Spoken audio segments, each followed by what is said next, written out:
Leitura da Epístola de São Paulo Apóstolo aos Efésios. Sede, pois, imitadores de Deus como filhos queridos. Caminhai no amor como Cristo também nos amou e se entregou a Deus por nós como oferenda e sacrifício de suave odor. A imoralidade sexual e qualquer espécie de impureza ou cobiça nem sequer sejam mencionadas entre vós como convém a santos. Nada de indecências, nem conversas tolas ou desrespeitosas, coisas essas inconvenientes. Ao contrário, dizei palavras de ação de graças. Ficai, pois, bem certos, nenhum libertino ou impuro ou ganancioso, o qual é idólatra, tem herança no reino de Cristo e de Deus. Que ninguém vos iluda nas palavras fúteis, por meio delas vem a ira de Deus sobre os desobedientes. Não sejais cúmplices deles. Outrora erais trevas, mas agora sois luz no Senhor. Procedei como filhos da luz, e o fruto da luz é toda espécie de bondade e de justiça e de verdade. Sequência do Santo Evangelho segundo São Lucas. Naquele tempo Jesus expulsava um demônio que era mudo. Depois que o demônio saiu, o mudo começou a falar, e as multidões ficaram admiradas. Alguns, porém, disseram: é por Beelzebu, o chefe dos demônios, que ele expulsa o demônio. Outros, para tentarem Jesus, pediam-lhe um sinal do céu. Ele, porém, conhecendo seus pensamentos, disse-lhe: casa. Ora, se até Satanás está dividido internamente, como subcasa? Ora, se até Satanás está dividido internamente, como subsistirá o seu reino? Dizeis que é por Beelzebu que eu expulso os demônios. Se é por Beelzebu que eu expulso os demônios, por que então vossos discípulos os expulsam? Por isso eles mesmos os serão juízes. Se, porém, é pelo dedo de Deus que eu expulso os demônios, é porque já chegou até vós o reino de Deus. Quando um homem forte e bem armado guarda sua propriedade, seus bens estão seguros. Mas quando chega um mais forte do que ele e o vence, arranca-lhe a armadura em que confiava e distribui os espojos. Quem não está comigo está contra mim, e quem não ajunta comigo espalha. Quando um espírito imundo sai de alguém, fica vagando por lugares áridos buscando repouso. Não o encontrando, diz: voltarei à minha casa de onde saí. Chegando aí, encontra a casa varrida e arrumada. Então ele vai e traz outros 7 espíritos piores do que ele, e eles entram e se instalam ali. No fim, o estado dessa pessoa fica pior do que antes. Enquanto Jesus assim falava, uma mulher levantou a voz no meio da multidão e lhe disse: bem-aventurado o ventre que te gerou e os seios que te amamentaram. Ele respondeu: bem-aventurados antes os que ouvem a palavra de Deus e aguardam. Em nome do Pai, do Filho e do Espírito Santo. Amém. Ave Maria, cheia de graça, o Senhor é convosco. Bendita sois vós entre as mulheres, e bendito é o fruto do vosso ventre, Jesus.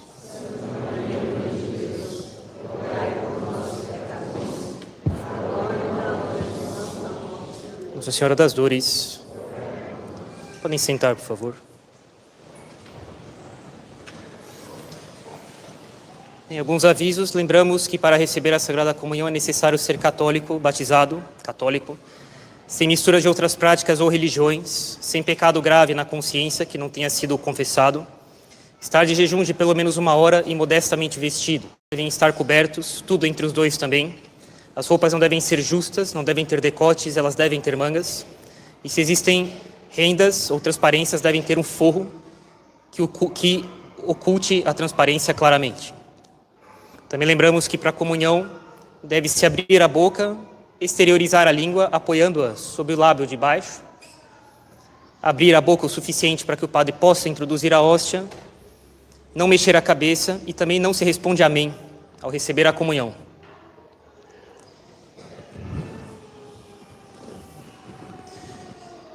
Pois bem, a epístola de hoje fala de maneira clara sobre pecados contra a pureza, sobre grosserias, sobre obscenidades, sobre palavrões. Pois bem, isso já foi várias vezes falado ao longo de todos esses anos. Nós temos muitas e muitas vezes falado sobre a castidade, e no site em que são publicados os sermões da capela, existe muito material sobre isso. Também sobre a castidade eu não posso deixar de recomendar um livro do Padre Manuel Bernardes, chamado Armas da Castidade, um dos livros mais brilhantes que eu já vi sobre castidade. É impressionante como alguém pode escrever tanto sobre um assunto tão espinhoso, sem perigo algum para o leitor. E também um outro livro que chama O Combate pela Pureza, de um padre belga, cujo sobrenome é Cournart, acho que é isso. Esses livros, A Arma da Castidade e O Combate pela Pureza, são facilmente encontrados hoje em dia e os nossos sermões estão bem à disposição no nosso site. Mas hoje nós gostaríamos de, apesar de manter esse assunto, fazer outras considerações sobre a pureza. Explicitar, organizar algumas coisas que nós sempre ouvimos aqui e ali, mas organizando um pouco mais uma com a outra, ter conceitos mais nítidos, mais luz, não só sobre a importância da pureza e da castidade, mas simplesmente a respeito da necessidade absoluta de levar a sério a castidade e a pureza. E na Sagrada Escritura, já no início dela, a desordem mais imediata que o primeiro homem e a primeira mulher percebem em si depois do pecado, toca na questão da castidade. Logo em seguida, ao longo do texto, ter mais de uma esposa é apresentado de maneira bastante crítica. Começa na descendência de Caim, vai se agravando com o tempo, até que as pessoas em geral, como diz o capítulo 6 do Gênesis, tomavam todas as mulheres das quais eles queriam para si. A poligamia está estabelecida, e vale a pena dizer hoje em dia que a separação e o divórcio é uma poligamia sucessiva. É bem o caso de hoje, da nossa sociedade.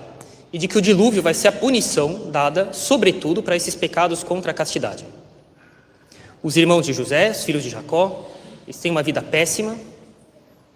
José, do Egito, denunciará para o seu pai um pecado péssimo dos seus irmãos, certamente questão de castidade, tratada assim de maneira tão genérica na Sagrada Escritura, certamente é questão bastante delicada que não merecia ser nomeado com tanta precisão assim. Os irmãos dele, todos têm problemas com relação à castidade. E nós sabemos do que eles foram capazes, de mentir para o pai, de tentar matar o irmão, de vendê-lo como escravo. A impureza é o pecado do ser humano, é a desordem mais propriamente humana, no sentido de que é a desordem que está mais diretamente ligada a um atributo essencial do ser humano, que é o de ser um animal. E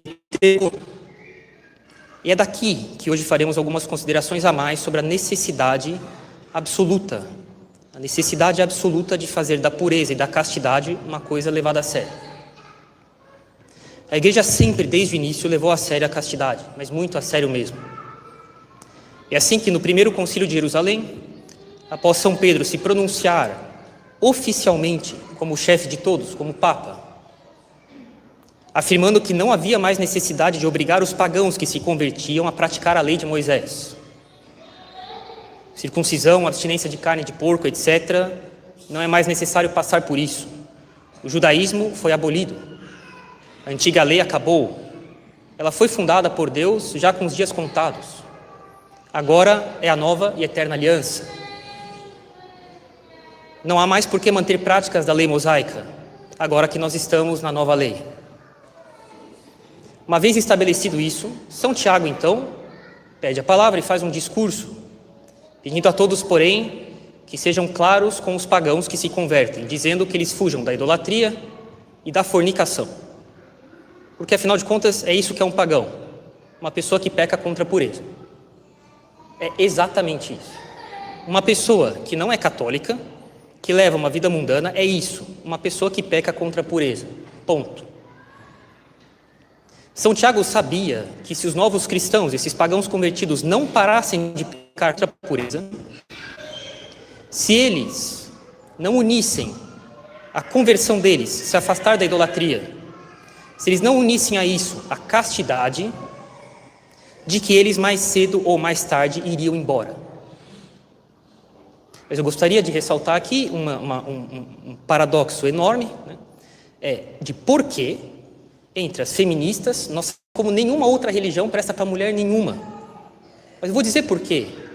Porque ela prega a castidade. Exaltar Nossa Senhora é necessariamente defender a pureza, a castidade e o pudor. Assim a gente faz ela passar de maneira solenemente ignorada entre as feministas, né? Pois bem,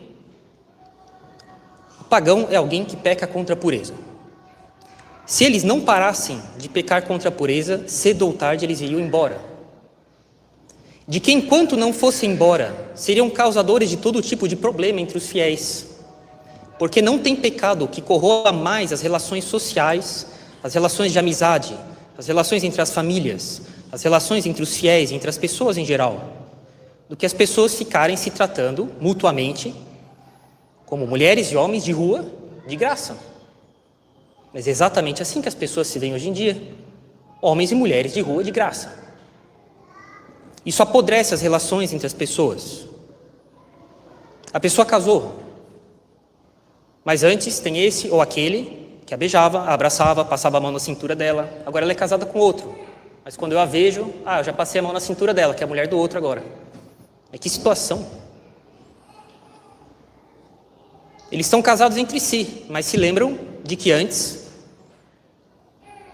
foram bem livres com esse ou com aquele. É óbvio que isso corrói as relações entre as pessoas. Eu me lembro uma vez, no intervalo de uma aula numa faculdade, na Universidade de São Paulo, conversando com um fiel / colega de turma. Ele também é na missa do Instituto. Eu dizia, mas veja, quinta-feira de noite tem as festas aqui na faculdade, a gente sabe como elas são. E como é no dia seguinte, segunda-feira de manhã, feito o que quiseram umas com as outras? Ele falou, padre, tudo normal. Mas é uma vergonha. Isso aqui é uma vergonha. Uma vez eu lembro de um padre salesiano, já velho. Ele era padre da minha paróquia em São José dos Campos. Já velho, tinha muita experiência das coisas da vida de padre. E dizia com muito pesar sobre essas coisas em geral. Ele dizia assim, Luiz, eu queria ver os noivos no dia do casamento deles, convidarem para a cerimônia, para assistir o casamento deles, todas as pessoas com quem eles ficaram antes de se conhecer, que eles beijaram e abraçaram, levaram para cair contra a pureza, etc. Eu queria que os noivos tivessem a coragem de convidar essas pessoas para a cerimônia de casamento deles. Os pecados contra a pureza são os que mais prejudicam a vida humana, as relações entre as pessoas. A honestidade com que as pessoas se olham desaparece. A confiança é muito machucada. É necessário saber que a confiança é igual a um tecido muito delicado. Depois que rasgou, é difícil reparar. E depois que repara, frequentemente não fica bom. Confiança. Confiança é como um tecido que depois que rasgou, é difícil reparar. E quando repara, não fica bom frequentemente. E no mais, quantos de nós já viram certos comportamentos entre noivos, namorados, mesmo quem já é casado, né? Pode parecer que vai dar uma excelente postagem na rede social. Mesmo entre gente casada, né? Quanto mais entre noivo, noiva, namorado, namorada.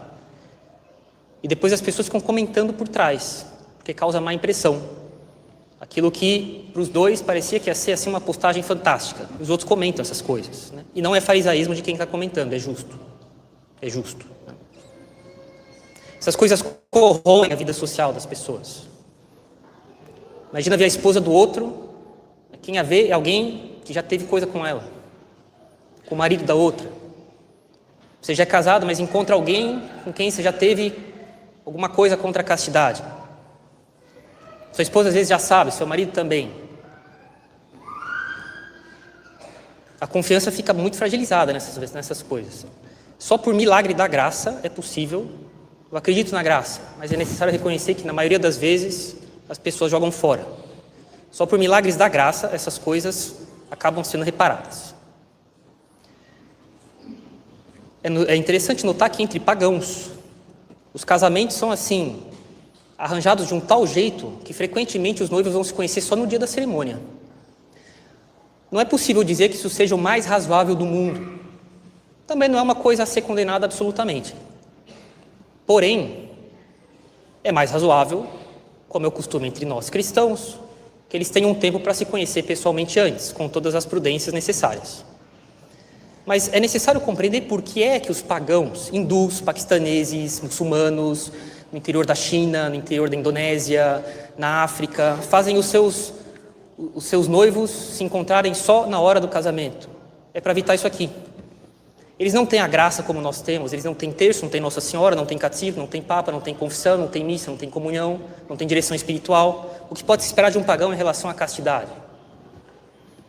É óbvio que, ao mesmo tempo, os pagãos eles sabem todos esses problemas que acontecem quando eles deixam correr soltos os problemas de castidade. E é por isso que eles fazem os casamentos como são. As pessoas se conhecem só na hora do casamento. É um fruto deles se darem conta da imensa fraqueza que eles têm, mas que se eles deixarem brecha para essas fraquezas, a sociedade deles vai ser podre. E as famílias vão ser assim completamente carunchadas. São Paulo depois, nas suas epístolas, em inúmeras passagens, mas inúmeras vezes, insiste expressamente na absoluta necessidade de guardar a castidade. É o caso da epístola de hoje. Mas tem um monte de outras passagens sobre castidade. Na maioria das vezes, quando ele lista pecados graves que levam as pessoas ao inferno, que fazem as pessoas não herdar o reino de Deus, na maioria das vezes, os pecados listados em primeiro lugar são contra a castidade. São Paulo dá um peso enorme à importância da pureza. Ele sabia que se as pessoas que ele tinha convertido não guardassem a pureza, de que elas causariam todo tipo de estrago entre os fiéis, entre si, e depois acabariam indo embora, voltando para o paganismo e para a vida mundana. Santo Afonso de Ligório fala da castidade assim de maneira obsessiva, também por causa disso. A obsessão de São João Bosco era de guardar a castidade dos meninos do oratório. Ele sabia que se eles não guardassem a pureza, de que cedo ou tarde eles iriam embora. Primeiro do oratório, depois da religião. Antes, tendo feito um belo estrago entre os meninos do oratório. Devoção a Nossa Senhora, São Luís Gonzaga, confissão frequente, comunhão frequente, vigilância séria sobre os meninos do oratório.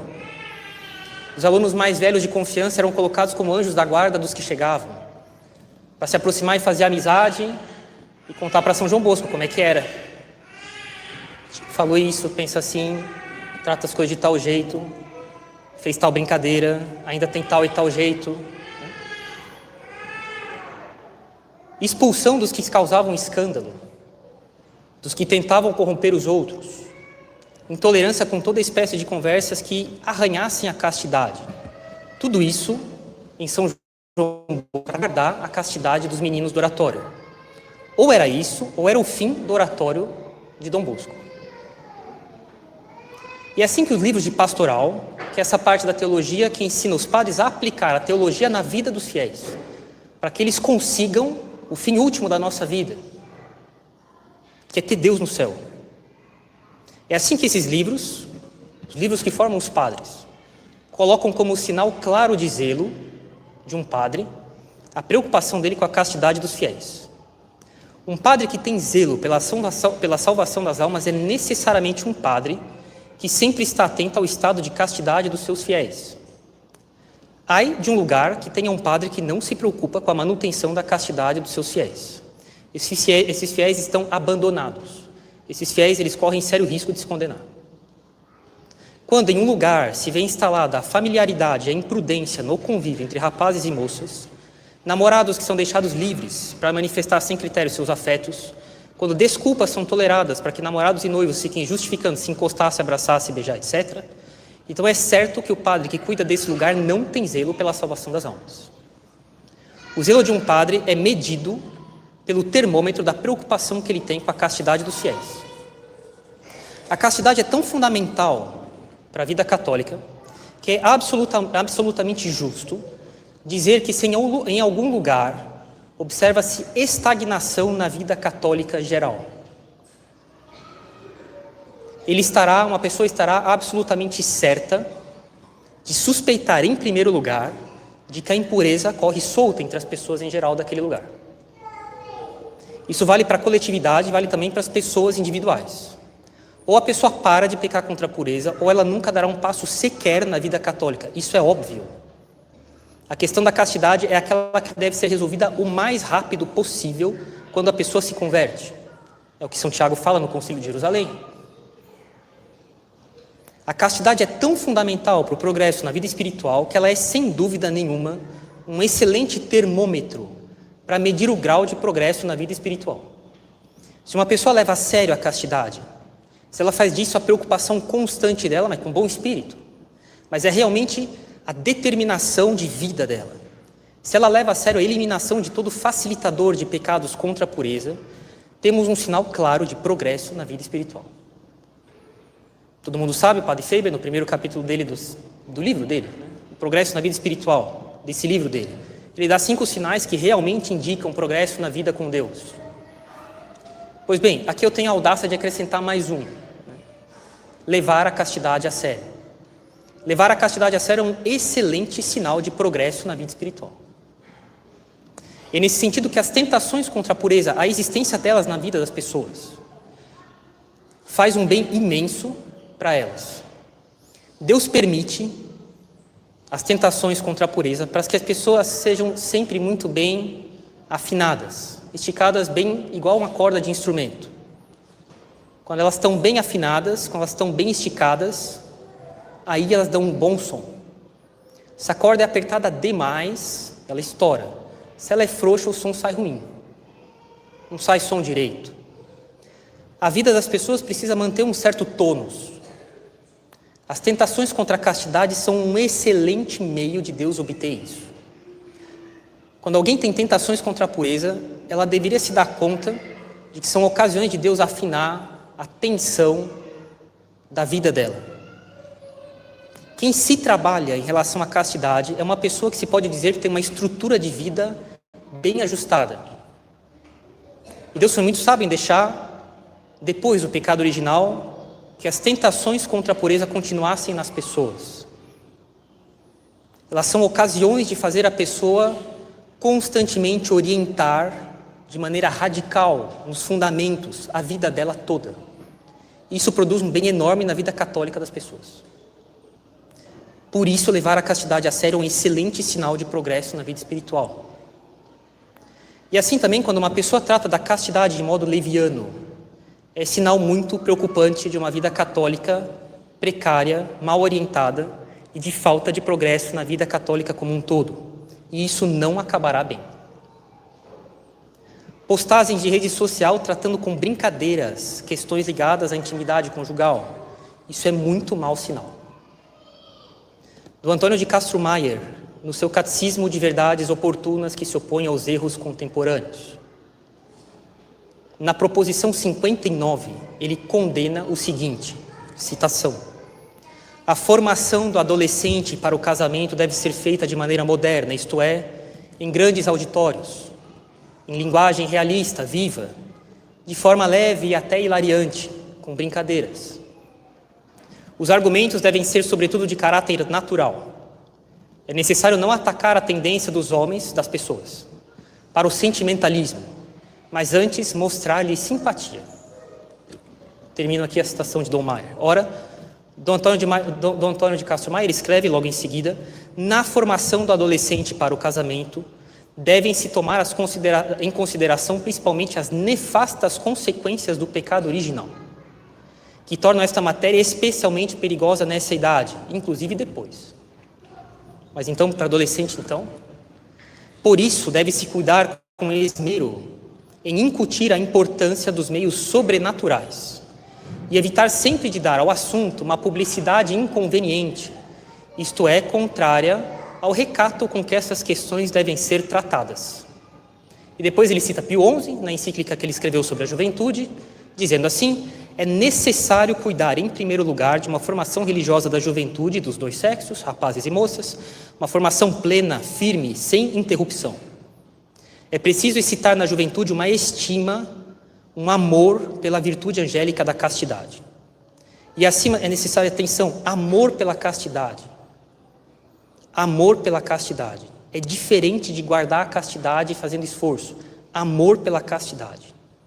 E acima de tudo, Pio XI continua, inculcar que sejam constantes na oração, assíduos nos sacramentos da penitência e da Eucaristia, que tenham uma contínua e filial devoção à bem-aventurada Virgem Maria, Mãe da Santa Pureza, e que se consagrem totalmente à proteção dela.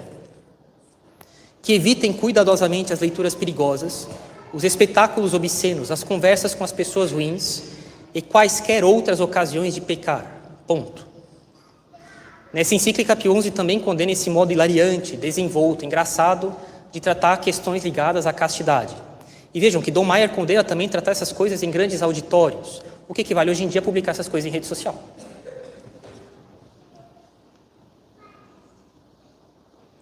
Se existe falta de zelo pela castidade, é porque um sacerdote foi mal formado.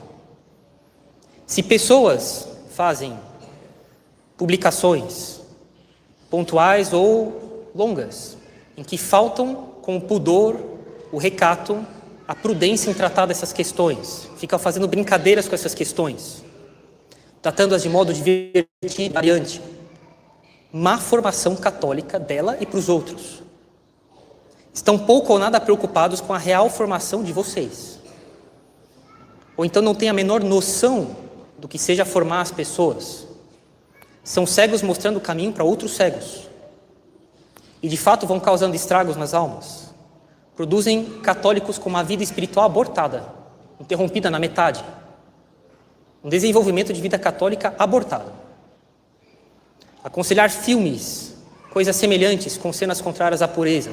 Falar obscenidades. Desenvolver parágrafos inteiros dessas coisas que São Paulo chama aqui de imundícies e coisas inconvenientes. Não é um palavrão ou outro, é uma verdadeira redação, cujo conteúdo é baixo e sujo. Depois colocar uma auréola de santidade sobre a pessoa que faz isso. Respeitável público, bem-vindo ao circo. A igreja sempre levou a formação sacerdotal em relação à castidade a sério. Eu gostaria de ler um documento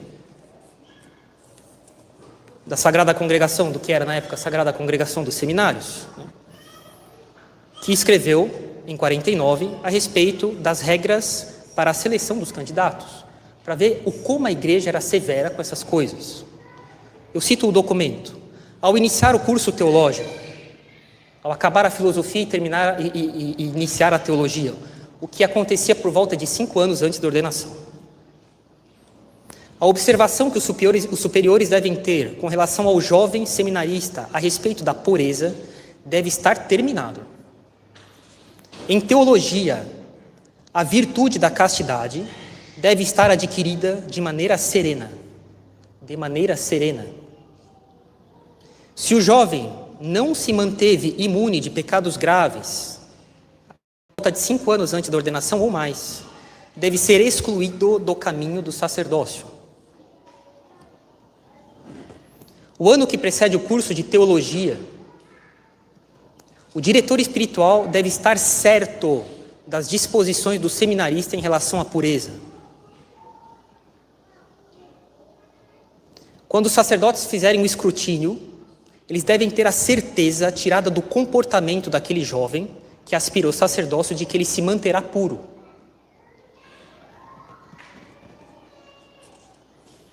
Para o êxito dessa aprovação, deve-se considerar um sinal negativo, um só pecado externo, sobretudo se foi com outra pessoa.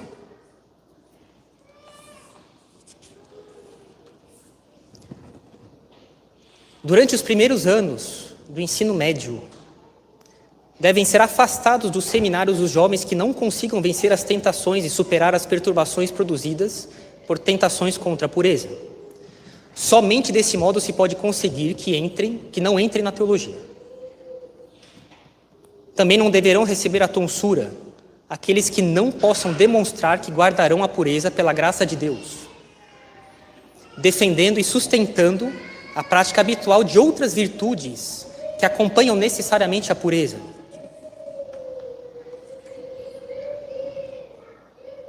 E ele começa a listar também, o próprio documento, uma série de outras disposições que não são exatamente pecados contra a pureza, mas que dão razão sólida para temer que, uma vez ordenado, esse padre não guardará a pureza. Carência de suficiente energia de vontade. Pessoas que têm inclinações muito sensuais, muito emotivas. Se tratam de indivíduos que até possam manter a castidade, mas têm uma paixão exagerada, não normal por cinema, televisão, esporte, leituras mundanas e românticas. Os que são reincidentes em amizades particulares. É muito afeto nas amizades. Os que não têm cuidado em pudor com mulheres. Os que não conseguem ficar sem estar com elas. Os que sentem fascinação pelas coisas femininas. Os que se sentem habitualmente incapazes de renunciar a uma companhia natural.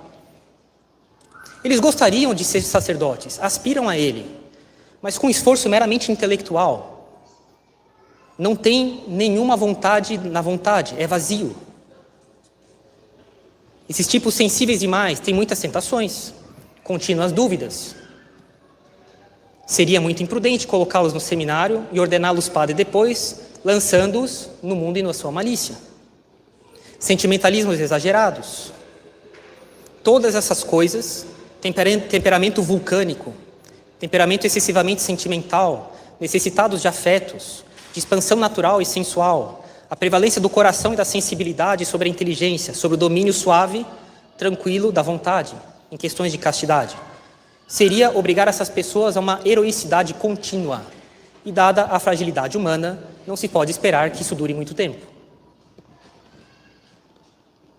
Finalmente, deve ser excluído do seminário sem tardança, sem demora, sem concessões de, vamos tentar mais uma vez, de provas posteriores.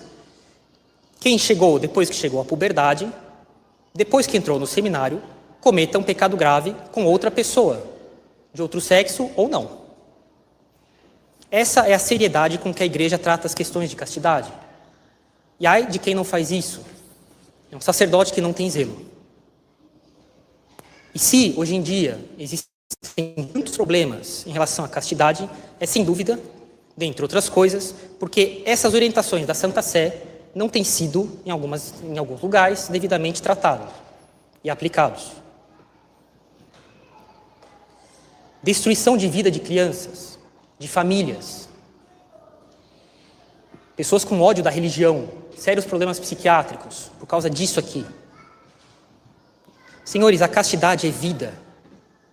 Ao contrário do que pode parecer, guardar a castidade é de fato ter uma vida verdadeiramente humana e equilibrada.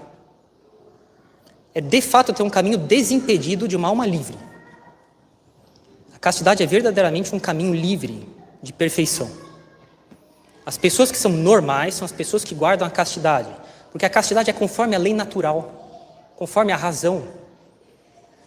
E, portanto, só pode ser o comportamento normal e equilibrado de um animal racional.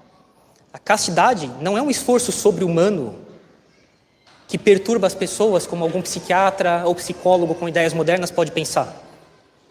A castidade é fator de equilíbrio para as pessoas. E se hoje em dia as pessoas têm tantos problemas, é necessário considerar, em geral, que isso vem acompanhado de sérios problemas em relação à castidade nas pessoas hoje em dia. A castidade é, sem dúvida alguma, um caminho desimpedido para a liberdade de alma. E como diz São Paulo, termino por aqui, é de fato, na epístola que ele fala hoje, uma vida como filhos de Deus, deixando as trevas e sendo filhos da luz. Isso é uma vida casta, uma vida desimpedida para a alma progredir livremente como filha de luz. Em nome do Pai, do Filho e do Espírito Santo. Amém.